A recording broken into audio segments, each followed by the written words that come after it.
Welcome in, ladies and gentlemen, to Road to the Blue Map, round number 4, as we get ready for the semifinals of the 2022 AHSAA State Playoffs. Caleb Brooks, Bo Starkey, Reggie Davis here with you, and also joined by Ty Hunt to break down all of the action and kind of recap some of the games from last week in the third round and start previewing some of the games for this Friday night, as we will now find out who will be playing for the 2022 state championships. And, Bo, me and you did Road to the Blue Map for the Birmingham Central Alabama edition all year. And the one thing that we talked about all season was how fast this has flown by. And these playoffs have flown by, as we're already right here in the semifinals, about to find out who will be at Jordan-Hare Stadium next week competing for a state championship. I'm going to take a quote from our good friend Ty Ginn, and he took this quote from his dad.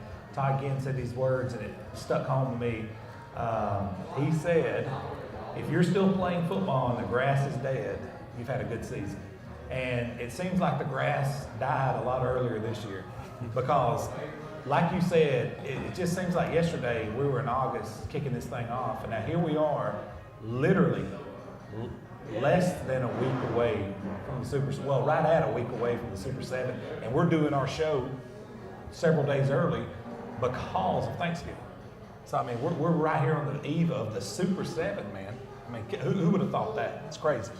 It's crazy to think about. Like I said, we're joined by Ty Hunt from AHSAA, also helping with the Auburn High School Tigers down there, who just had a huge win this past Friday night, getting a big win over Central Phoenix City. And Ty, you deal with this Auburn High team, helping with Coach Etheridge, things like that.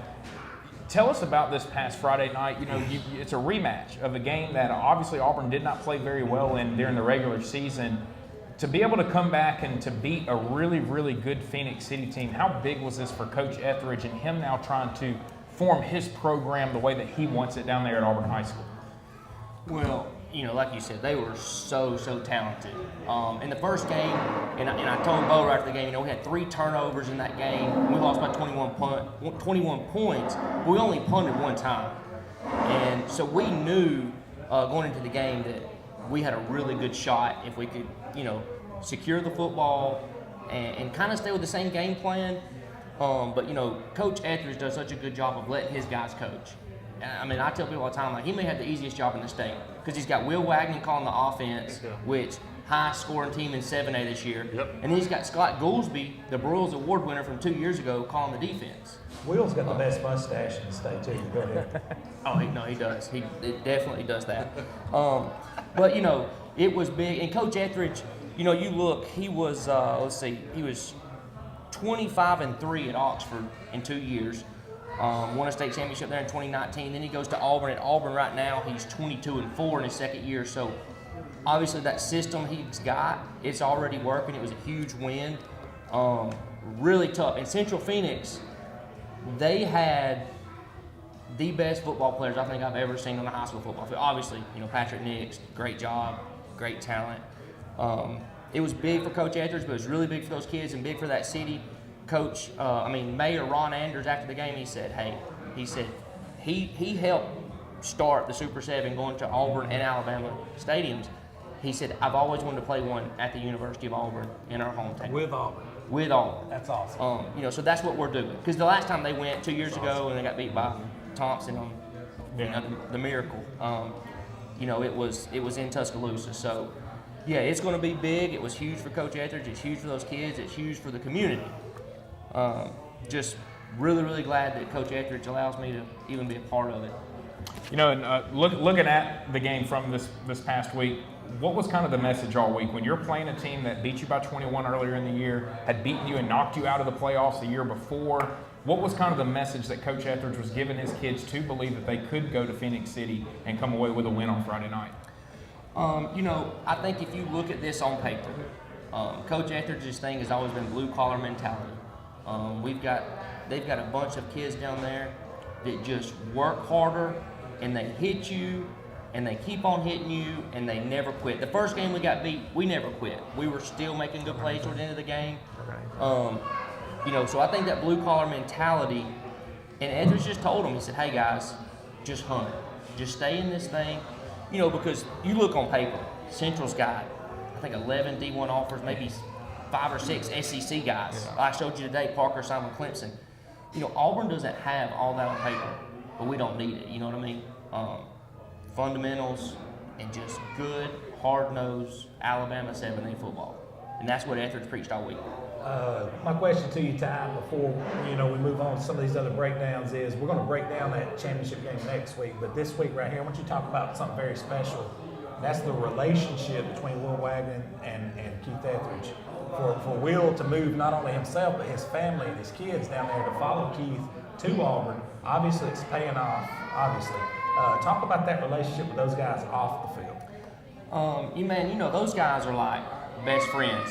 And, they talk all the time. Like, when Will's with me and Will's doing something, like, Will's all the time talking to Etheridge. And what Etheridge allows Will to do is he says, hey, you go do football. Like, you go do what you know how to do. I'm not going to interfere. And that's what he does, and that's what Will's good at. Will loves that. But for Will to stay at Oxford, Will had some other options, probably. And when Etheridge got to Oxford, he told Will first day, I remember Will called me and said, hey, he wants me to stay. What do you think? I was like, what do you mean what I think? You got to stay. Like, it's a man that's won 4 state championships. You've got a ton of talent. So those guys are so close. Their families do stuff together. The coaches' wives, my sister Tiffany, Will's wife, and Coach Etheridge's wife, Allison, they go to concerts together. Their girls play volleyball together, And another thing that Etheridge allowed Will to do is he's got Chase Chaney. So Coach Chaney, Coach Stanford, Coach Parnell, all those guys came from Oxford with him. He was able to get all those guys jobs. They all moved their families. So if that doesn't tell you something about Will Wagner, people, his assistants willing to move their families, and Coach Etheridge, he took 5 or 6 families with him. And that's what you notice about Etheridge. Everybody you see that played for him, there will be, at any time, there might be 10 people on the sideline. Now, he makes them stand there at the end, but that played football for Coach Etheridge. It may be 15 years ago, but it doesn't matter. They love it. That's always the biggest thing. That's what makes, we've got to see all these top coaches around the state, and that's what makes all these coaches from around the state. Kids love playing for them, coaches love coaching with them, and that's why they're able to do what they do and win as much as they do. You also work for AHSAA, and as everybody that's watching on Facebook Live can see, they're one of our sponsors here for Road to the Blue Map. Tell everybody out there a little bit about your company, AHSAA, and what you guys do and how you can benefit those out there watching us right here on Average Joe Sports Talk. Yeah, when Bo approached me, because I've been a follower of Bo since he had a reel and a beer with his movies, and then he started Average Joe's, and I told him, I was like, man, that's a genius idea. Hopefully one day I'll be in a spot to help you. And this year, as soon as I saw Road to the Blue Map, I said we will. So at AHSAA, what we do is it's almost like a marketing company. We'll take your product, no matter what it is, and I don't care what it is, and I'll sell it to the general public, I'll sell it to the private sector, whatever you need me to do. And we work out that plan. We also do sales training for small companies, because I've been in sales now for 15 years with a long track record of success. That's my plan was, and I told Bo about this early on, I said, I'm going to be an independent contractor that sells stuff, because that's what small companies don't have. Every company, if a guy's maybe just a small home builder, he may not have the funds necessary to pay a full-time sales rep and to pay their insurance and to pay their vehicle and pay all this stuff. You don't have to pay that for me. You know what I mean? You contact me, and I'm not going to sell anything for your competitors. I'm only going to help you, to within a certain geographical, territory. But yeah, that's what we do, and so far, we've been successful, and I've picked up a lot of business, and really just glad I could, again, help you guys out. I know Bo's in his 4th, 5th year doing this, but it's still, in the grand scheme of things, a small company, and that's why, and it's great advertisement. I've seen the views you guys get, so, it was a no-brainer for me when I approached Bo and wanted to help. Just getting started. That's exactly right. Just getting started. Well, now we'll get started with breaking down some of the matchups right here around the state of Alabama, and we will start in 1A as Leroy, a 42-14 win over Brantley. Brantley, a team that we see there every single year with a chance to get to the 1A state championship. hadn't been able to get over the hump here recently, and they run into a really good Leroy team who beats them 42-14. They're going to be taking on Milry, who beats the defending state champs 41-6 on Friday night. A dominant win there for Milry there in that game. And so Milry, Leroy, that's going to be the South matchup to see who goes to Jordan-Hare Stadium and competes for a 1A state championship. And it really sets up for a great football game on Friday night. Leroy, blue blood. I mean, as we all well know, they're a blue blood. There's no doubt about that. When you look at Leroy on the season, they're 11-1. And as you just pre-mentioned, they beat Brantley 42-14, coached by Jack Massey, who's a really good football coach. Leroy has scored 464 points on the year and given up 115. Obviously, as we say before, that is a recipe for success. But I can tell you what's not a recipe for success is they played this team earlier this year. Milry walked away pretty convincingly with a 36-14 victory in that one. Now, all time though, Leroy owns this series, 46-19-1. So they're not going to be scared of these guys. When you see those kind of numbers, even though Milry's killing it this year, they're not going to be scared, so to speak. And sometimes you get in the playoffs and you should play a team you've never played. People are shell-shocked before they walk out there. That's not going to be the case in this one. Milry's going to have to beat these guys. Now, revenge is on their mind because they kind of embarrassed them earlier this year. And you said it best. When they beat Sweetwater like they beat them last week, that put the whole state on notice. That's it. Now, flip this thing over to Milry, and we talked about this. They're senior-laden, upper-class-laden this year. They've pyramided their way to this. This is what they've been working for. This is their moment that they've been working for over the last few years. First time ever they won a third-round game was last week, and I thought that was pretty special. But, man, to beat Sweetwater, the defending 1A state champions like they have, it showed me and everybody sitting at these tables that them guys are for real, and you better take them serious. And if that's not enough to take them serious, this right here will be. You ready for this? 12-1, and they have outscored their opponents 510-126 on the season. So you played 13 games and you give up 126 points. It's pretty impressive. I went to Etowah myself, but I'm gonna do a little bit of math right there. It's less than 10 points a game. Yeah. And they have not lost a game since week 1, and that was the Linden 20-14 before they found their footing, so to speak. But look for a really good game. I don't know how they're going to overcome what they went through earlier this year, but you know that's why they played on the field. Hey, well, we just got done talking about a rematch that happened this past week in the 7A semifinals. You know, so we saw 2 rematches of teams that won in the regular season and ended up losing in this game. So Look at Tyler there. looking at the north side of the bracket, Pickens County going to be taking on from right up the road right here, Coosa Christian, as they get their first ever appearance in the semifinals this week.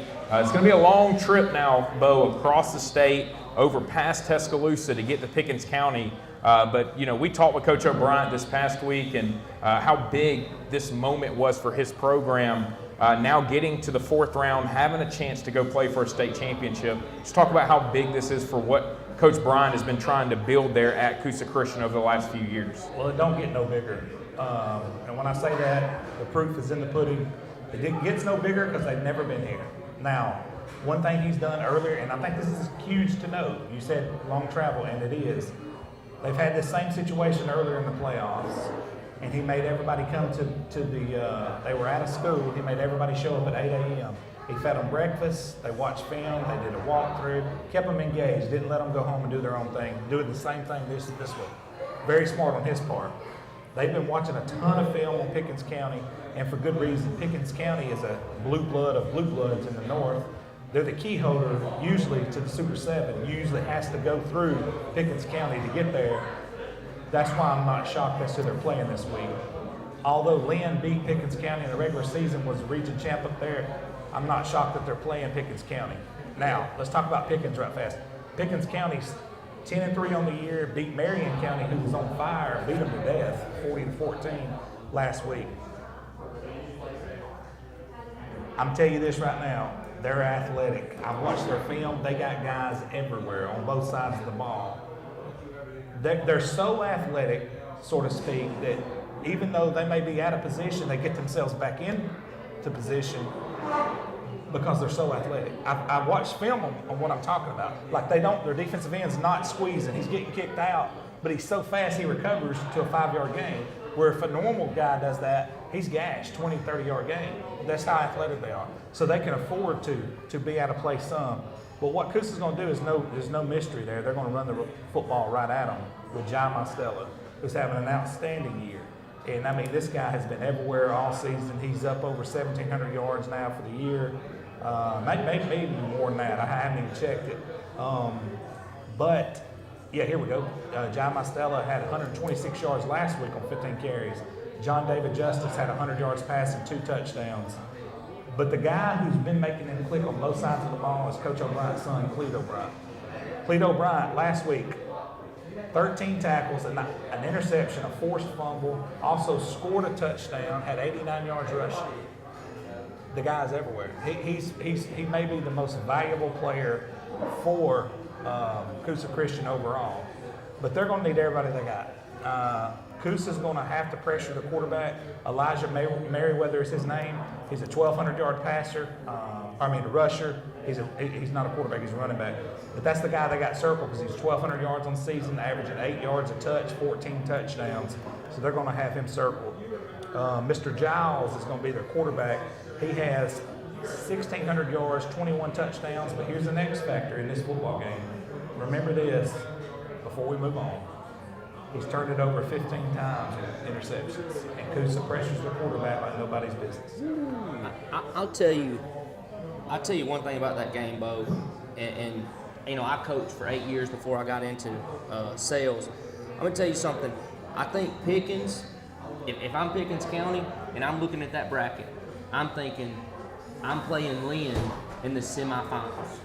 I don't think anybody except for us, because I talked to you and I know Coach O'Brien, I don't think anybody expected Coosa Christian to be in the semifinals. So I see Pickens kind of, you know what I mean? I see Pickens thinking, we're going to play Lynn again. And so you're already that week ahead. Your coordinators are working on the task at hand that week. Your head coach, he's 2 weeks ahead. He's got to be. Coach O'Brien said it last week.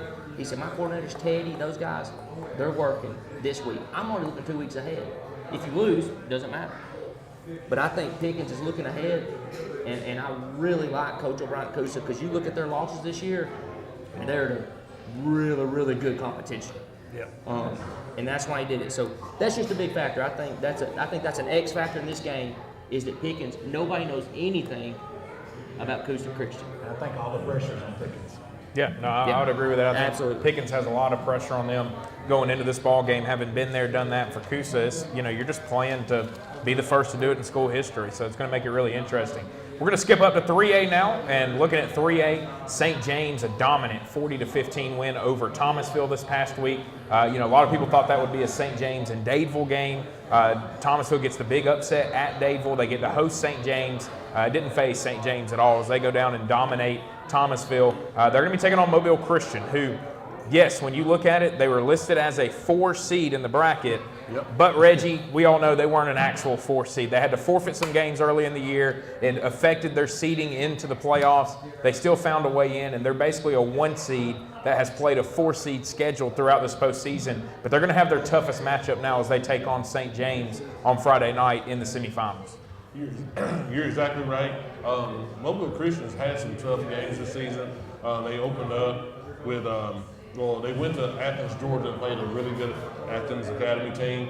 And they also played Pensacola Catholic out of Florida, and that was another game they lost. But outside of those games, they have played a very tough schedule. And you take away those 4 forfeits, these guys are, 8 and 5 right now or whatever, but this is a very good team. They're very, again, they're another one of those blue bloods, you can say, with Ronnie Cawthorn coaching down there. And St. James, again, is one of those private schools out of Montgomery that's always solid. I don't think they've been this far in the playoffs in a while, but they're always solid. It's a team you cannot count out every year. So, this is going to be a very good matchup between 2 very good teams. Yeah, and two great coaches as well. You got Coach Jimmy Perry there at Yes. St. James, Coach Cottrell right down there at Mobile Christian, who has been there. He's done that before, and that's what's going to be. And Coach Perry's been there and done it before, in his past, and has worked really hard at St. James, and that's going to be a really, really fun matchup there in the South. And they're going to be taking on the winners of the North, which will be Sylvania and Piedmont. And You know, Reggie, we were told we didn't talk enough about Sylvania this past week. We're going to be talking about them tonight, though, as they take on Piedmont in the semifinals this Friday. A huge win for Sylvania, beating Geraldine 27-7 and finding themselves this opportunity to go and beat Piedmont and have a chance to get to Jordan-Hare and play for a state championship and, you know, kind of get some new blood there in the north here in 3A. I agree with you. Sylvania is one of those teams, again, they're one of those blue bloods. Try saying that, you know, 5 times in a row in 3A ball. And they started the year off with a very impressive win against Sachs. And when I saw that score, I was like, you know, Sylvania's going to be one of those teams to really look out for, and they could challenge Piedmont in that region. And I'm not sure of the circumstances in that first game in the regular season. I don't know if Sylvania had guys hurt, but Piedmont won that game pretty handily. But this time around, I don't really see that score being duplicated again. I think this is going to be a closer game. I think Coach Van's going to have those guys ready to go and play some hard-nosed football. You know, it's something about those DeKalb County teams on Sand Mountain. This is their favorite time of the year. This is the time of the year they get rolling. And you can say the same about Piedmont. I mean, this is Piedmont's time of the year. They have been in this position for the last 6 to 7 years now. And when you have a quarterback like Jack Hayes, man, I mean, what else can you say? I mean, he's legit on the football field and on the baseball field. And he plays a little basketball too, I do believe. So, I mean, when you have an athlete like that on the field, I mean, you know, this is going to be one of my favorite matchups. I can't wait to see how this game's going to turn out on Friday night. Ty, you know, I feel like that this matchup's similar to what Auburn went through this past week. You're taking on a team that has beaten you earlier in the season, all that type of stuff, and just kind of talk about what Sylvania's mindset has to be throughout practice this week and the way that they have to approach a game where obviously around the state, everybody knows who Piedmont is. They've seen Piedmont in the state championship games, and everybody kind of expects them to get there. And so what kind of is the mindset of a team like Sylvania who gets to go in as the underdog and maybe outside of their city doesn't have a ton of expectations going into this ballgame? Yeah, so I think the biggest thing for Sylvania is you've got to pull out all the stops. You have absolutely zero to lose from this game. Nothing. Because you don't have a history of 5 state championships in 10 years. Right. You don't have anything that Piedmont has on their side right now. I think Sylvania's kids will play hard. You know, emotion will carry you through the first quarter. I tell everybody that. Just like at Auburn University, and I tell everybody, hey, look, emotion will carry you through a quarter, maybe a half, but that's it. Yeah. It's not going to carry you further than that. It's going to be fundamentals. It's going to be football. But the thing about Piedmont, they're Piedmont. And my brother-in-law, Coach Wagner, a few years ago, he was at Munford, and Aniana beat them in the semifinals, and they went to the state championship to play Charles Henderson in 4A. And Charles Henderson was loaded for a 4A team. And I said, I'll take Charles Henderson to 2 touchdowns. He said, Aniana beats him by 4 touchdowns. And I said, you've lost your mind. And he said, experience is the biggest factor in big football games. And that has stuck with me ever since. And Aniana beat them 36-10, by the way. And so just the experience, I hope Sylvania, I hope their kids are up for this, and I hope they play hard. That experience is going to be tough to beat. Yeah. Well, I'm going to tell you one thing, too. You know, Piedmont had to gut out that win last week against Gordo. That's right. That was a very good Gordo team, and I think a lot of people were probably looking at that game as a 50-50 game. So will Piedmont be on track mentally Friday night? Yeah. And, I mean, if which I'm sure Coach Smith's going to have them ready, but if not, Sylvania can sneak in there and, you know, do some damage early. Can't look past them. That's right. Yeah, exactly. No, definitely can't look past them. And we'll now move up to 5A now. Gulf Shores and Faith took on each other in the 3rd round. Faith Academy, a 20-14 win over Gulf Shores and getting a win over them. Charles Henderson, surprisingly, a 19-16 win. They've come out of nowhere this year. Coach Quinn Hambright has just done an unbelievable job over his last 2 years there at Charles Henderson. You know, you could tell last year, I went down and visited him and talked to him, and he was trying to change the culture and the way that he controlled the kids during the interview process, all that type of stuff. I could see something's changing, but I don't know if I really expected it to happen this fast. Year number 2, he finds himself in the semifinals. They're going to be taking on a really good Faith Academy team on Friday night. Yeah, when you talk about Coach changing that culture, Coach Hambright, he's got these guys 11-1 And last week, I mean, they're a good football team. They got guys. But nobody expected him to beat, in a lot of people's mind, the GOAT, Terry Curtis, including Josh Abercrombie. So when you look at that right there, and they got that victory last week, here's my question about Charles Henderson. Was that their Super Bowl? Because how hard is it going to be to bring those guys back down to earth, become coachable again, and realize, hey guys, that was unbelievable. We beat Terry Curtis with the 8 state championships, winning his coaching state's history. Yep. Down here in Mobile, he's known as the GOAT around the state by a lot of people, including Josh Abercrombie. So, how do you bring those guys off that ledge to make them realize they got 2 more football games to go to get their ultimate destination? That's a challenge all in itself. All right, now on Faith Academy's end, here's a funny stat for you. They're 3rd in their own region this year. What does that tell you about that region? Region 1, very tough. 11 and 2. Listen to these numbers. Faith Academy's outscored their opponents 420 to 112 on the season, and they're 3rd in their region. If somebody told you that in a Vegas betting you're going to lay the house that they're more than 3rd in the region. Yeah. Very close region, though. But their scores this year were very close in that region. You're exactly right. And Parker Adams from Faith, he has completed 158 passes out of 259 for 2,322 yards, 25 touchdowns to only 9 picks. That is their guy. That's the guy that they look to. He's got a guy named Jawan Boyd who's up over 1,000 yards receiving and 16 touchdowns. That's the guy he looks to. When he needs a play, that's the guy he looks to. Everybody knows that. Everybody's going to have that matchup circle.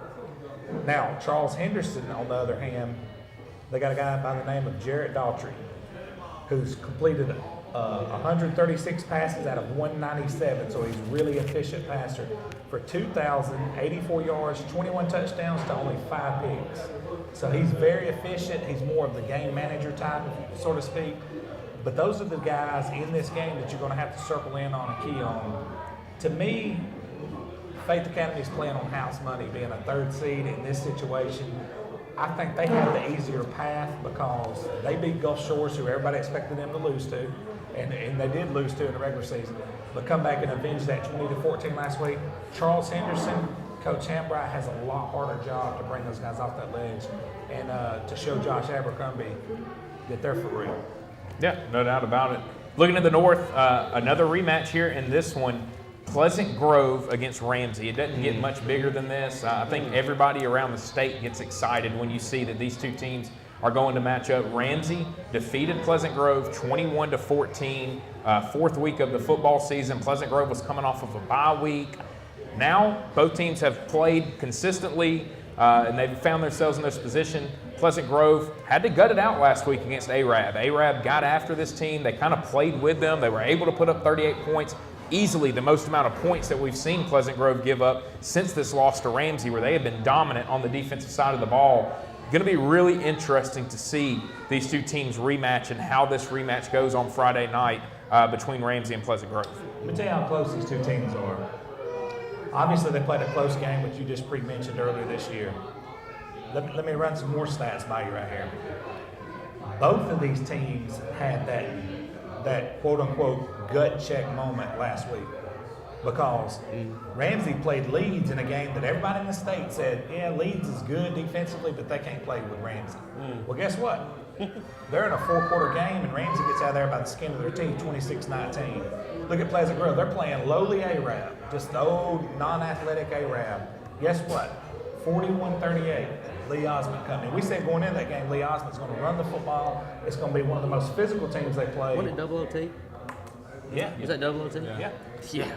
So both teams got out of there by the skin of their teeth. Here's some more similarities. Pleasant Grove on the year has scored 513 points, given up 157. Ramsey has scored 529 points and given up 210. In the regular season, Ramsey did win this football game 21-14, but all time Pleasant Grove holds the edge 6-4. So that's 50 cents in one hand, half a dollar in the other. All that equals out to a very close game. This game will come down to a lot of big games. execution and lack of turnovers. If you're going to turn it over, you're going to be in trouble. You know, Ty, the one thing that I heard from Auburn players last year was after they took on IMG, it just kind of changed their cycle. You know, that they believed they could beat everybody in the 7A playoffs. They felt like they could go play with anybody after playing with IMG the way they did. It seems like this Ramsey team has the same feeling after playing against Auburn earlier in the year. They lost 42-21, but competed in that ball game. Were in the game in the fourth quarter, and since then they've done nothing but dominate their opponents. Y'all got to see Ramsey. You got to look at them a little bit. Tell us about this team and what makes this Ramsey group a team that can go and beat Pleasant Grove and keep them from getting to their fourth straight state championship game. Yeah, so Ramsey, I told Bo this earlier when I got here. So Ramsey was the first team all year for us to trail. Auburn Tigers did not trail weeks 1 through 4. Got to Ramsey. The college Auburn Tigers did, not the Tigers. Oh boy. That's right. Well, the Auburn High School Tigers. So they did. They went over the top on us early. Went up 7-0. Now we went on and we took control of the game, but still, to be 2 classifications lower than us and have less than, we've got 160 some odd football players. Man, they hung in there. They're tough, they're scrappy, they're very, very disciplined. And I tell you, I told Bo this too, after the game, so I was sitting there with my brother-in-law, Coach Will Wagner, and we had our offensive play sheets and we're looking at it, and their defensive coordinator came up and he said, "Hey, are you the offensive coordinator?" And Coach Wagner said, "Yeah, I am." And he said, "I want to know what you alluded to beat us tonight." You know what I mean? Like, that guy was looking for constructive criticism in the waning moments of a loss right there. Yeah. So I was like, this guy gets it. You know what I mean? Yeah. This guy's special. He's got it. And look what they've done. We told him what we looked at. We told him what other coaches would look at. Going to be a great game. We coached against LeBeau and Pleasant Grove when at Oxford 2 years ago. Disciplined. That guy, he speaks for himself. Yeah. You know what I mean? He's got it. Oh, yeah. I'm real excited since we don't play this Friday. This will be my top game to watch this Friday. Definitely. If I'm going to a game, it's that one right there. Yeah, no doubt about it. And the 5A matchups are going to be a lot of fun. We're now going to shift things over to 2A. And looking at the South, BB Comer, a 28-22 win over Reeltown. Reeltown had really gotten things rolling towards the end of the season. Really started playing well, but they run into a BB Comer team who I got to see first game of the year. They had a lead on Dadeville, who we talked about being really good all year, and they've now rode it all the way out, finally getting over that hump. Coach Fawcett finally getting here to the 4th round, but they're going to have their hands full as they take on Highland Home, who defeated Clark County, your defending state champs, 19-0 on Friday night. And we all know about the 2 Falk brothers right there on defense for this Highland Home team and how special they are and what kind of difference they can make taking on this BB Comer team Friday night. Oh, definitely. Last week we talked about BB Comer getting over that hump and Coach Fawcett. He's done a great job over the years down there, and it's only a matter of time before they get over the hump. And could this year be the year for them to make it to the state championship? Because I know we talked about BB Comer last year on our show several times, where we talked about athletes they had down there, and they were a team to really watch out for. And I think they are getting closer and closer to making some noise down in South Alabama. When you flip over and you look at Highland Home, I knew about Highland Home because I like their mascot, the Flying Squadron. Yeah. It got to be the best mascot in the state of Alabama. But I never knew them to have a very strong team over the years, but it seems like the last 2 years they have really came on and have been playing some really good football with head coach Will Pouncey. He's done a great job down there with those guys, and they are a force to play with in 2A. And throughout the year, I've had people ask me, who do you see come down to the South in 2A? And I said, it's going to come down to Ayrton and Highland Home. But I think Highland Home is going to be the one that's probably going to play in the championship game. But I'm sure Coach Foster and his guys are going to have something to say about that Friday night. Highland Home, they can score the ball. They've got a pretty great, decent defense. They've outscored their opponents 419 to 197 this season. So, and BB Comer, they can. They've outscored their opponents 458 to 250, so they can score as well. So this is going to be a very good matchup in 2A, and I'm looking forward to the 2A state championship game. I know I'm looking ahead, but it's going to be a pretty good matchup. Yeah, no matter who it is, and I know Comer's got a running back as well. It's a 10th grader that is about 220 pounds and is an absolute load. So him going against the Falk brothers, that's going to be a lot of fun to watch. I think in that matchup, and then flipping things over. Huge matchup right up here in Northeast Alabama. Another rematch, and a match that I think Pisgah is really looking forward to. Getting back, having an opportunity to take on Fife. We've talked about experience, things like that. Obviously, in this ball game, in this scenario, Fife has the experience, but for Coach Pruitt and his Pisgah Eagle team, they have nothing to lose. Like we've talked about a lot of these teams, they have nothing to lose going into this ball game, and if they can go and just keep this game close for a little bit with Fife, you never know what could happen in this football game. You never know. I think a lot of people counted Pisgah out last week against Aliceville because Aliceville is a very good team. Coach Griffin does a great job down there. He's a friend of the show. We met him last year, and I think a lot of people counted them out. And so, when I saw that score, I was like, am I surprised? Not really, because I knew Coach Pruitt was going to have a great game plan and have those guys ready because they are definitely they're on a mission right now. And so then, Fife, I say this every week, Fife is just going to be Fife. I mean, what else can you say? Coach Benefield and those guys are rolling along like they normally do. They're outscoring their opponents 6-14 to 80. What? 6-14 to 80. That's 6.2. They're giving them up 6.2 points a game, and that's second behind Lee Scott Academy. So, public schools in Alabama, Fife's got the top ranked defense amongst public schools in the AHSAA. So, these two teams played in the regular season. Fife came away with a 40-6 win. I don't think it's going to be that huge of a margin. I think Coach Pruitt's going to have those guys fired up, ready to go. He's got some guys healthy. Yeah, and like you said, they're healthy. They're completely healthy now. Both teams are healthy. So this is going to be a dogfight. I think this game is going to be the type of game I think a lot of people were looking for in the regular season. So I'm looking forward to this one. I'm actually going up to Fife for the first time this year. I can't wait to get up there and eat some Shine's barbecue. How many people you think's going to be there? I'm going super early. I know that's not a good answer. I'm going super early so I can get a great park and whatnot. So I think half of Sand Mountain's going to be at that game. We're going to walk from Danny Carroll's over there. I could walk from Danny Carroll's house. I'm going to go hang out with Jason Bethune, man.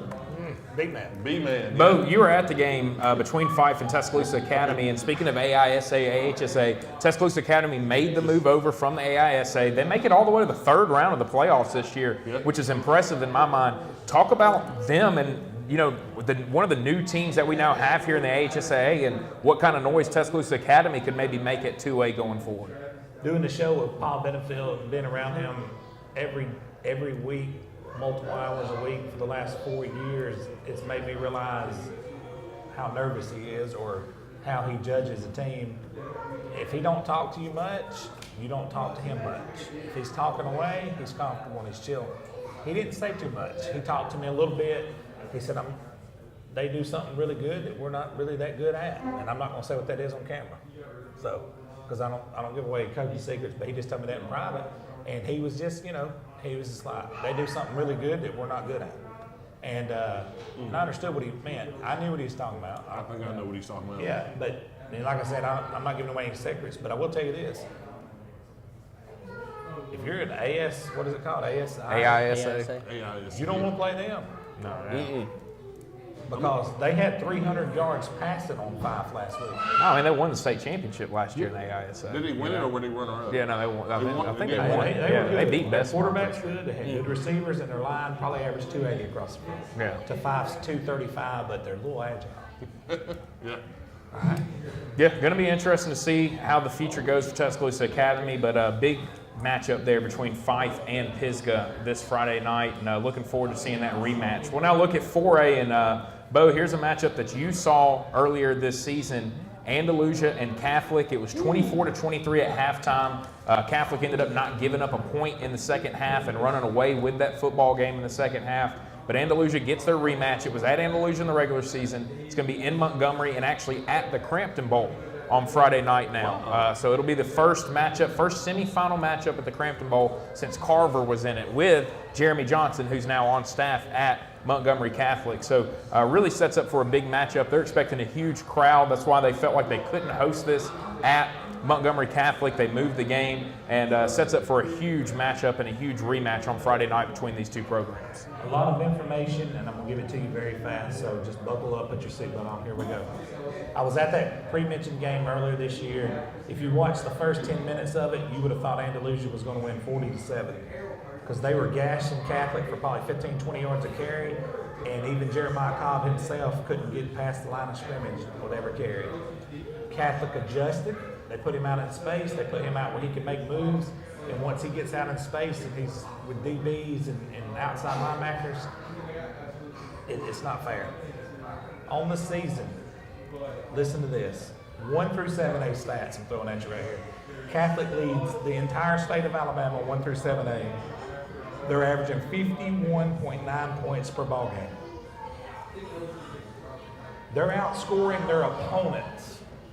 Their opponent's score versus their score, 41.5 points per game. Listen to this. Those are unbelievable stats, but what I'm fixing to throw at you is even more insane than that. Are you ready for this? Caleb McCreary, the quarterback, senior, left-handed. I think he's number 8 on the all-time passing list, yardage-wise. He's completed 120 out of 191 passes for 41 touchdowns to 1 interception. Jesus, that is insane. To 1 interception. We'll take it. Now, and I think that was in this Andalusia game. I was there. I'm pretty positive it was in this Andalusia game. Oh, by the way, Jeremiah Cobb's our running back. 154 carries for 1,837 yards. He's averaging 12 yards a touch with 21 touchdowns, 377 yards receiving for 5 touchdowns.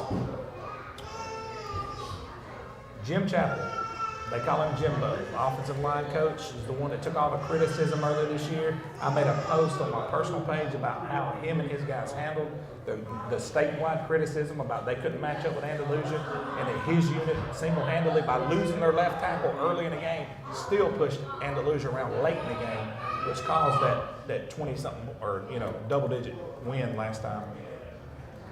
Big mad props for him for allowing Caleb McCreary to have time, for Jeremiah Cobb to get out and make these numbers.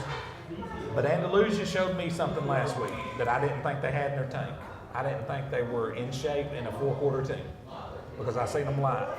And I said, if you get up on them and y'all start rolling, it's over, because that's what Catholic did to them. They quit. But they were down 21-0 last week at Anniston. You come back and win the football game 35-28. They showed me something right there. They have a huge, big physical line. They're going to come out of the box on fire like they did that first game. And Catholic has to withstand that punch, and then they got to do something off the back end of it. This is going to be a different game than the first game, I promise you that, because Catholic's got some injuries right now. And they got them in that Andalusia game, and they're healing up from them. But tough to beat somebody twice in 1 year.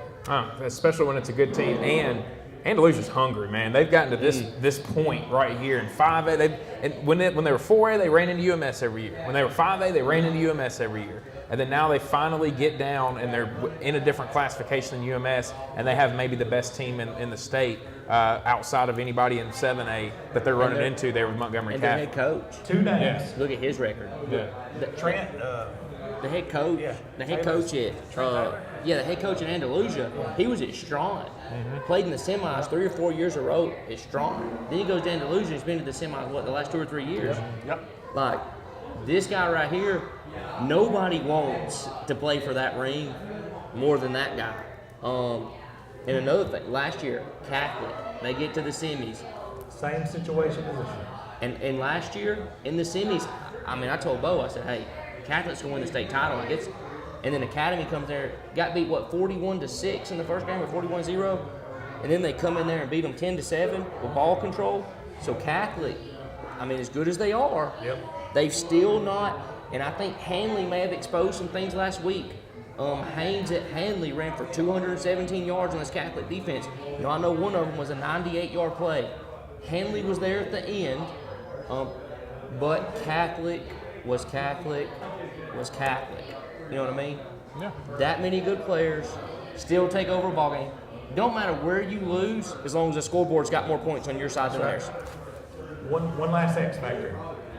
Jake Jones, 122 tackles, took over from Bull Dudley as the leader in the defense. Keep an eye on him. Zach Underwood has 15 sacks a year for Cat. Yeah, and look, if they can get ahead of Andalusia, they can make them throw the ball around. That's what you thought was maybe going to be the X factor for Anniston, and yet Andalusia may have found out, hey, maybe we can throw the ball a little better than we thought we could go. We hadn't had to do it all year. Finally have to, and end up finding some guys out there that they can get the ball to. Should be a really fun matchup. Another huge one here in Northeast Alabama. Aniana, Cherokee County doesn't get much bigger than this. These two teams are very close to each other. These two communities are close to each other, and it's going to set up for a very fun matchup and a really great atmosphere, I think, on Friday night when Cherokee County and Aniana take on each other. Man, I don't want either one of these two teams to lose. We cover both of them. We love both of them. Definitely. Two great coaches, Jacob Kelly, Phil Phillips, two great communities, Center, Aniana. I don't want nobody to lose this game. Somebody has to lose this game. So check this out. Aniana on the year 11-1, same region as Cherokee County. Cherokee County 11-2. Last week they beat Dashler 62-21. Aniana did. Aniana did, yes. Aniana beat Dashler Undefeated. 62-21. How many rushing yards did they run in that half? Well, I'm about to get into that. Well, I'll tell you what he did the very first play of the game time. He went 64 yards and a touchdown. That'll do it. I couldn't even I didn't have my camera ready to even get a picture of that. Then 2 series later, he went 21 yards and a touchdown. Then he went 47 yards and a touchdown. That was about his average. About Yep. 47 yards carry.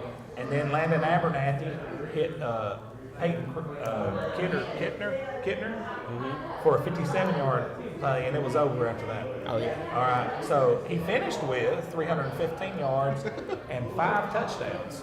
How many carries?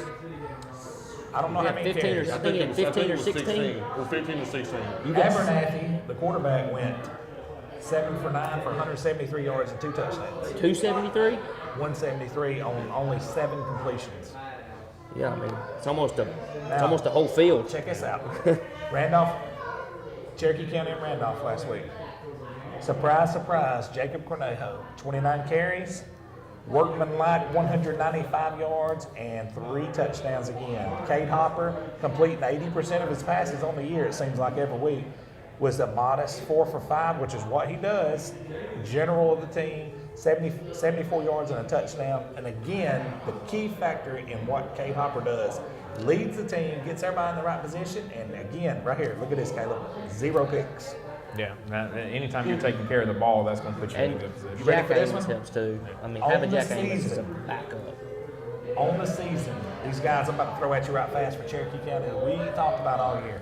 Tristan Brown, sophomore, 116 tackles, 12 tackles for a loss, 2 sacks, 2 interceptions. He's a sophomore. Surprise, surprise, Jacob Cornejo. That guy, man. I mean, 117 tackles, 16 of them for loss. Dalton Chestnut, 97 tackles, 18 of them for loss with 2 sacks. Alex Lloyd Jr., 90 tackles, 8 tackles for a loss and a sack. Bobby Tittle, Josh Abercrombie, thank you.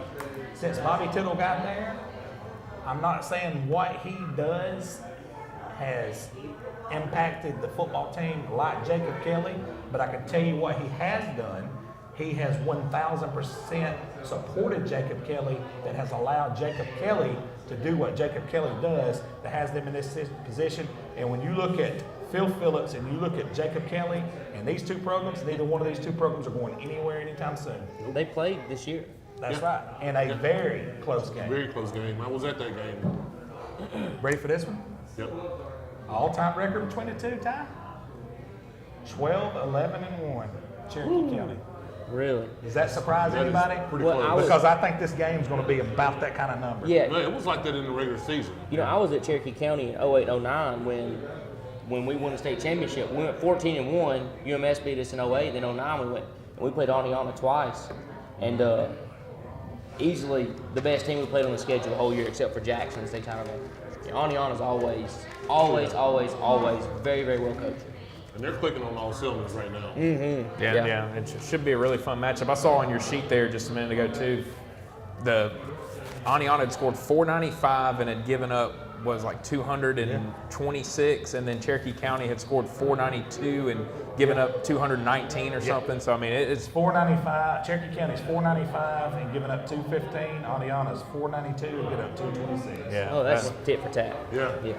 Moving on over to 6A. Saraland and Let's take a break Theodore. real quick. All right, we'll take a break. We'll take a All break. Yeah, we'll take a break real quick, and then we'll come back and we'll two break down breaks, I 6A, and we'll have Josh's picks right here on Average Joe Sports Talk.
Welcome back in on Average Joe Sports Talk. Road to the Blue Map, round number 4. We're breaking down all of the 4th round matchups. And last classification to break down here, Reggie, Class 6A.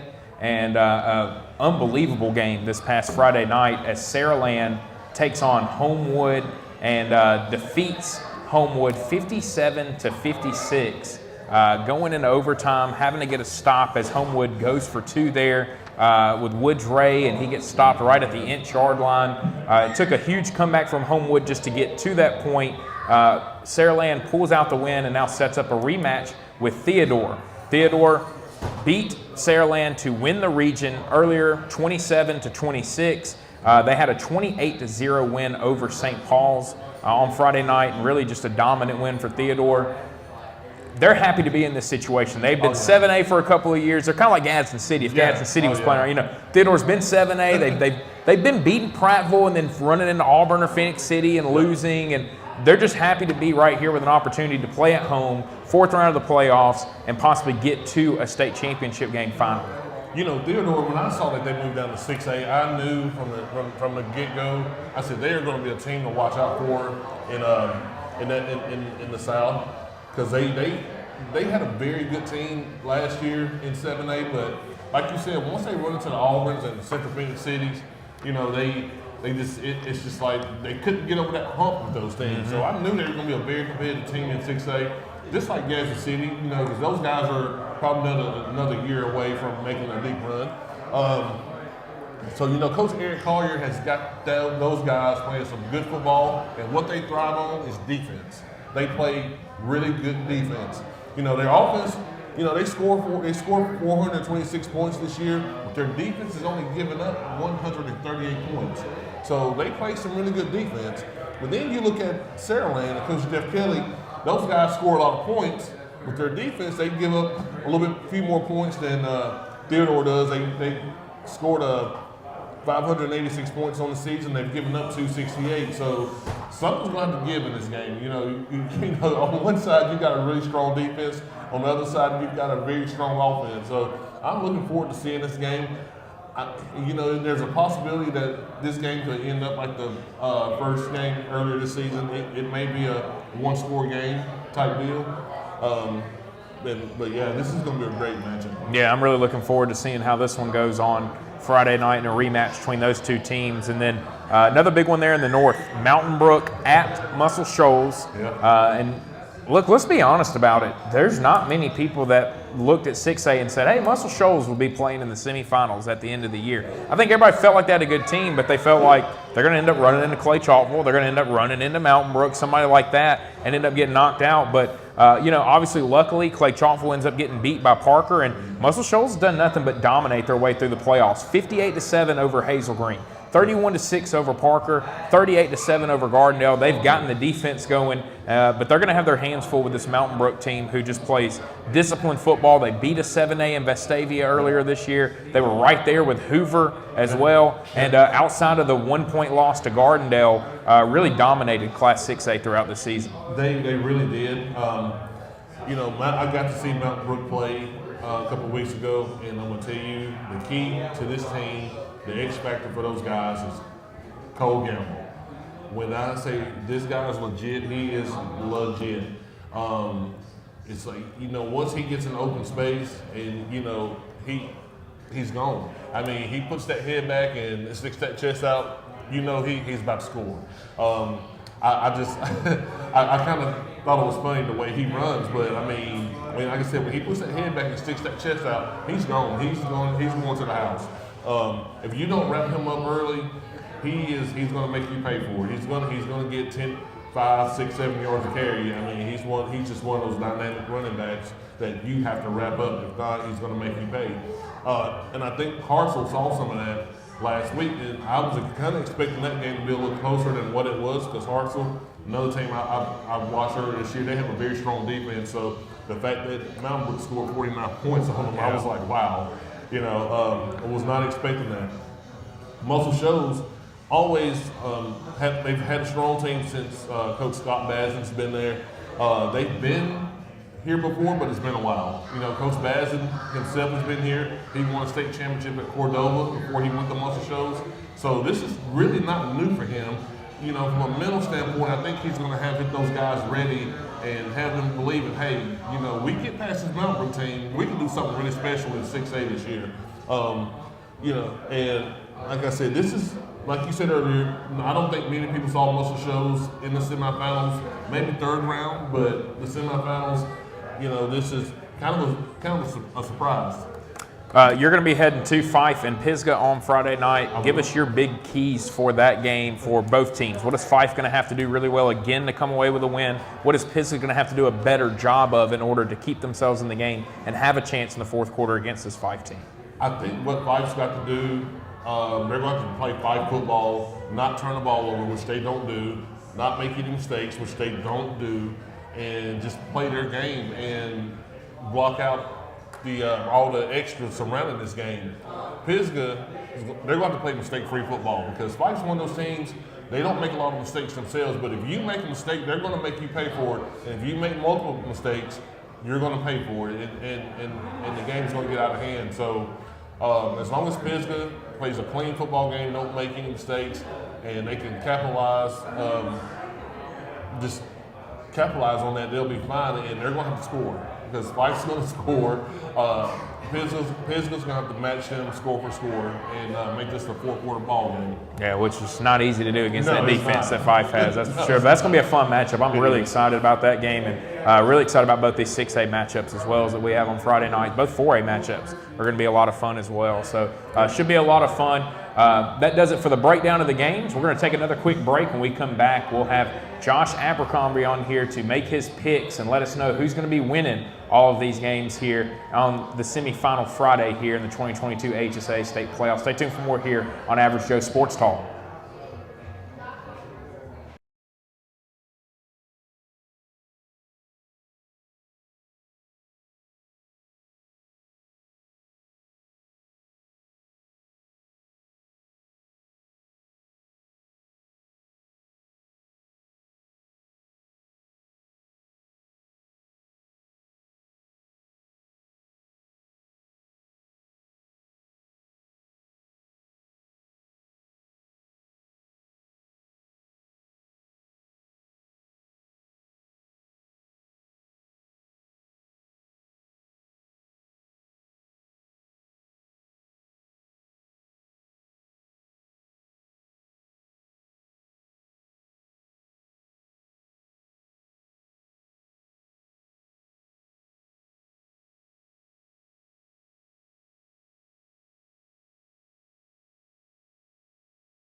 Welcome back in. Road to the Blue Map, round 4, wrapping things up here, and it's now time for Josh's picks right here on Road to the Blue Map. And Josh, looking at all these games for this week, we'll look at 1A to start things off here. Pickens County and Coosa. Coosa going to be going up to Pickens County. Going to be an interesting game. It's a long trip to come all the way over here from Gadsden to the other side of Tuscaloosa over there. Do you see that playing a factor in this football game on Friday night for Coosa, having to go to Pickens County, who we've seen in the state championship game and in the semifinals a lot here over the recent years? No, I think the Coosa coaching staff will do a good job of making sure that's not a factor. I think they will do whatever it takes, whether it's going down there early, making sure kids get to bed on time, and adhering to the schedule that they have now. If you do that, the travel can be a non-factor. I think that's what they'll do. This will be the 7th year that Pickens County has made it to the semifinals. They've gone 3-3 in the past. They lost to Lynn this season, 21-20. Coosa Christian defeated Lynn last week, 46-29. With this being our 5th season at Average Joe's, you get to kind of know some teams, know coaches. You see trends and tendencies. And one of the things that I've always noticed is what separates the good teams from the really good and from the really good to the great is mindset and walking onto the field and believing that you're going to win. We talk about Fife. I'll just use, for example, Fife all the time. They don't ever take that field thinking, hey, I hope we win. And I think that has been the biggest difference. We talked about Coosa Christian in the first half of the season, and they went up to Tennessee. Then they had an open week. Something snapped. They finally bought into it. They bought into the coaches, what they were saying. They bought into themselves, and more importantly, they bought into each other. And they're taking that field now, not playing to not lose, if that makes sense. They're going out there and they're playing to win. They believe they can win every single week. And let me just say, it's been a beautiful thing to watch this year. But I've got Pickens County winning 42-35. Hey, that's going to be an interesting But hey, I game said there. a lot of nice. I really do believe that.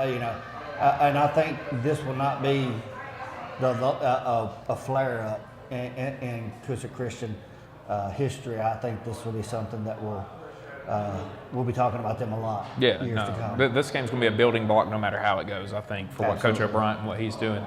Looking at 2A, Fife and Pisgah, rematch, huge matchup here. And for Fife, they've been there. They've done this so many times now at 2A. For Pisgah, it's new for Coach Pruitt and his group, but Fife's going to be getting a really hungry group coming in who has some revenge on their mind on Friday night. Absolutely. We know about Coach Benefield.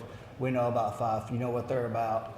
Let me just say, the job that Coach Pruitt has done at Pisgah is nothing short of amazing. And behind every successful coach is a coach's wife. And let's just say not every coach has the luxury of having a coach's wife, someone who gets it, and understands. But Coach Pruitt has one.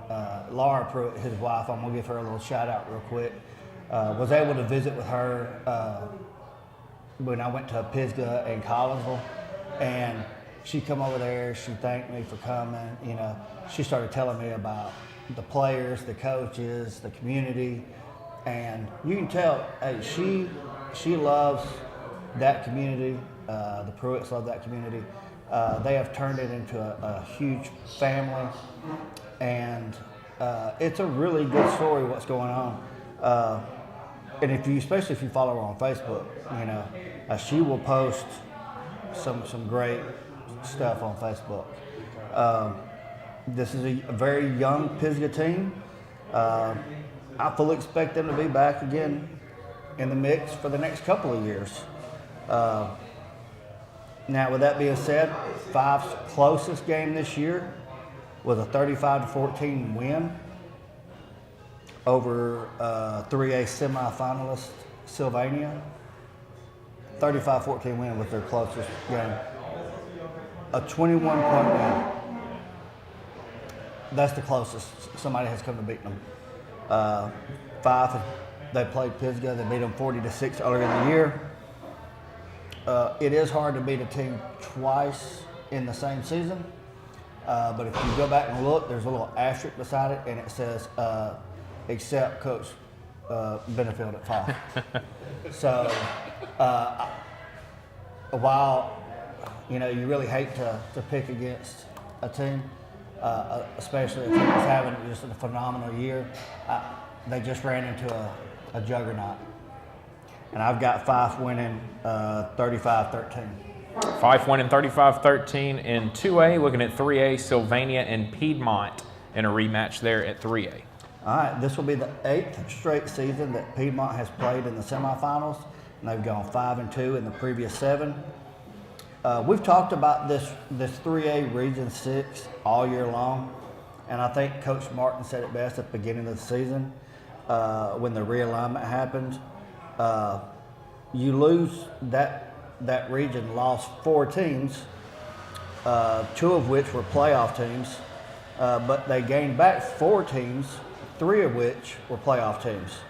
So you're only gaining a playoff caliber team, and we see it here. last year, we're talking about a team that finished third in that region playing for the state championship with Piedmont. You know, they played for the state championship, but they were third in the region. So, top to bottom, this may be the most competitive region in 3A easily. Piedmont has yet to experience a competitive 3A game, as their 2 losses were by combined 9 points to 4A teams. But they've taken care of business in 3A. One of the wins earlier this year was Sylvania, 40-7. I don't see much. You know, I know that Sylvania has improved a lot since then. I still think with Jack Hayes, with the way they're rolling, that was the game I was at last week. They were just hot. And I've got Piedmont winning 28-10.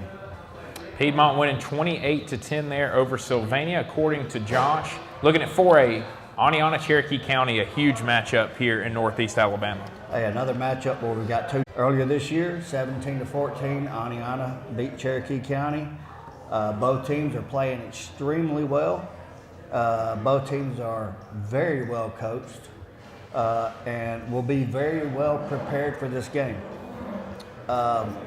Having played such a close game this year, I think this will be a very interesting game to watch from an X's and O's standpoint. I think you'll see both teams come out in formations that they have run all year long, but I think now they're going to be doing a little something different out of it.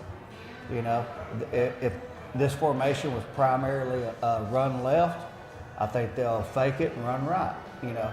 So you're going to see a lot of changes, and it may not be a casual fan will notice, but when you break down the X's and O's, I think there's what team is going to adjust to that, and you know, it's going to be a really close game, like it was the first go around. But I've got, let's see here. Let me tell you the score.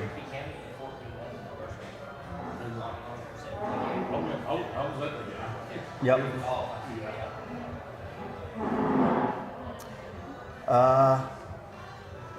I do think this comes down to the wire again, but I like Cherokee County to barely edge out Aniana 21-20. Cherokee County edging out Aniana 21-20. Now 5A, Pleasant Grove and Ramsey. This is a huge matchup. Everybody around the state is excited to see this game again. No matter where you're at, who you are, you know about these 2 teams by now. Class 5A Region 5. Athletes. They're all over the field. Coach LeBeau has been on an absolute tear in his first 5 years there, having made the state championship game the last 3 seasons. Coach Ronnie Jackson, in just his 2nd season at Ramsey, has turned that team into an absolute monster. Last season, they scored 240 points all year, gave up 213. This year, they've scored 529 points and gave up 210. Now, you want to talk about a big turnaround. With the amount of athletes on the field, I think this game comes down to execution, stopping the big play, and winning the turnover battle. That big play, Coach Etowah once told me, he said, make them snap it one more time. And eventually they'll make a mistake. And he was right. You know, you make them snap it one more time. You don't give up the big play. 28-21. 28-21, so Ramsey getting their 2nd 7-point win over Pleasant Grove this season, according to Josh. And now our last game in 6A, Mountain Brook, Muscle Shoals. Huge matchup here. Mountain Brook in the semifinals after falling to Clay Chalkville last year, and now they have to travel on the road up to Muscle Shoals in a big 6A matchup here. Reggie didn't want to agree with you right away, but I'm wholeheartedly agree with you. I did not expect Muscle Shoals to be there. Yeah. He was a little bit hesitant. No, I said I do bet Fred. Yeah, once Blake was out, yeah, I knew they had a chance. But I said third at round. the beginning of the season, I did not think Muscle Shoals would be here, but they are very. Mountain Brook is 2 touchdowns away from being undefeated. They lost to Hoover 26-14 and Gardendale 29-28. And then on the other side, you got Muscle Shoals. They're a field goal away from being perfect. So they lost to Hartsville 29-26. Mountain Brook had an explosive, you remember last year that Mountain Brook team, they had a very explosive offense last season, scoring 477 points. So far this season, they scored 516 points. 2 really good coaches in Coach Yeager and Coach Basden. This will be Mountain Brook's 3rd straight year playing in the semifinals, having lost the last 2 last year to Clay Chalkville and the year before that to Pinson Valley. I think this is the year Mountain Brook finally gets over that hump. I've got them winning a close one, 35-31. 35-31 there in that matchup. So taking a look back at it, Josh has Pickens County getting a win over Coosa. He's got Fife with the win over Pisgah. Piedmont with a win over Sylvania. Cherokee County, getting the win over Aniana by 1. Ramsey getting a 7-point win over Pleasant Grove. And Mountain Brook, a 4-point win over Muscle Shoals. And so that is Josh's picks for this week. Hey, this is the cream of the cream right here. Yeah, no, hey, look, we're getting to the thick of it, and Friday night's going to be a lot of fun. If you're not going to a game, I suggest tuning in on NFHS and finding games all over. There's going to be a good game in your area, wherever you're at. No doubt about it. So looking forward to it. For Josh Abercrombie, Bo Starkey, Reggie Davis, Ty Hunt, I'm Caleb Brooks. That's going to do it for us this week on Road to the Blue Map. We will be back next Monday night, same time, right here at Buffalo Wild Wings to break down all of the state championship games and get you ready for the Super 7 down in Jordan-Hare next week. We'll be back with more